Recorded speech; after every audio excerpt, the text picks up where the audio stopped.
In 1987, Hasbro released the 6th series of action figures in their G.I. Joe toy line. 1987 also saw the release of G.I. Joe the movie, and quite possibly the height of its popularity.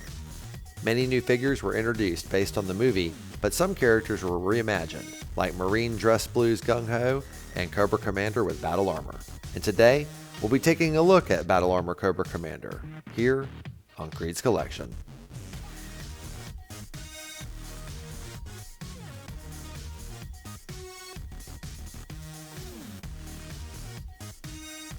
Hey, welcome back to another episode of Creed's Collection. Today we are looking at Cobra Commander with battle armor from the 1987 G.I. Joe toy line by Hasbro, known to most as Battle Armor Cobra Commander or version 3. Cobra Commander is the fanatical leader of Cobra, a ruthless terrorist organization determined to rule the world. He will not stop until the governments, people, wealth, and resources are under his total control. He's known for leading uprisings around the world, as well as kidnapping scientists, businessmen, and military leaders, forcing them to reveal their top-level secrets to increase his power and opportunities. And now that we know a little bit more about Cobra Commander, let's go ahead and take a closer look. Right away, the first thing I notice when we get close up on Cobra Commander is how much he reminds me of the Cobra Eels. Those are the underwater troops. The helmet in particular really feels like an evolution of the Eels helmet, and I think that's a pretty good thing because it makes it feel like a cohesive world. And the level of detail in this particular character is amazing. I really like the way the Cobra symbol is on the helmet. I also like how the breathing tube runs down through the helmet into his chest plate there and then around down by his ribs. And while we're talking about his helmet, I just want to point out how much it reminds me of Darth Vader or Shredder from the Teenage Mutant Ninja Turtles. And I really don't feel like that was an accident, seeing as those were both extremely popular villains at the time.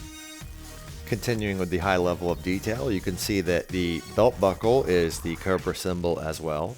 And the color scheme on this outfit is really great. I like the silver over the blue. It looks like the armor is actually on top of his original uniform.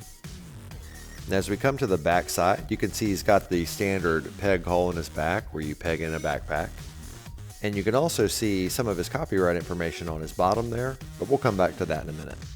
First, I want to go ahead and take a look at his included accessories. Here's his pistol, and that's actually what it's listed as, just a pistol.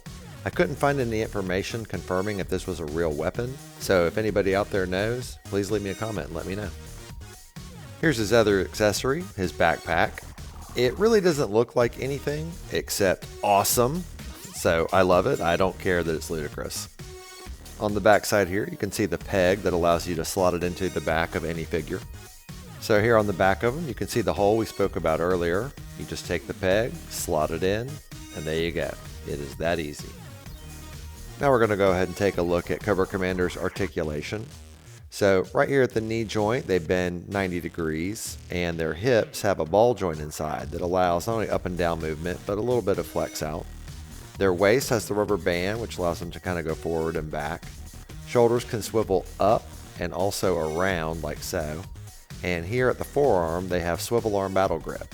Head can tilt forward and back, as well as left and right. And that's it. That covers all of Cobra Commander's articulation. Now I'll take a look at that copyright information we mentioned earlier. On his bottom here, you can see made in Hong Kong. And on the inside of his left leg, you can see 1987 Hasbro. Here's a quick look at Cobra Commander's file card. If you'd like to read it, pause now. You know, it seems like there was some other villain who did battle armor before Cobra Commander. Yes, it's me, you fool! Alright, settle down, Battle Armor Skeletor. We'll get to you eventually. And now for our He-Man size comparison.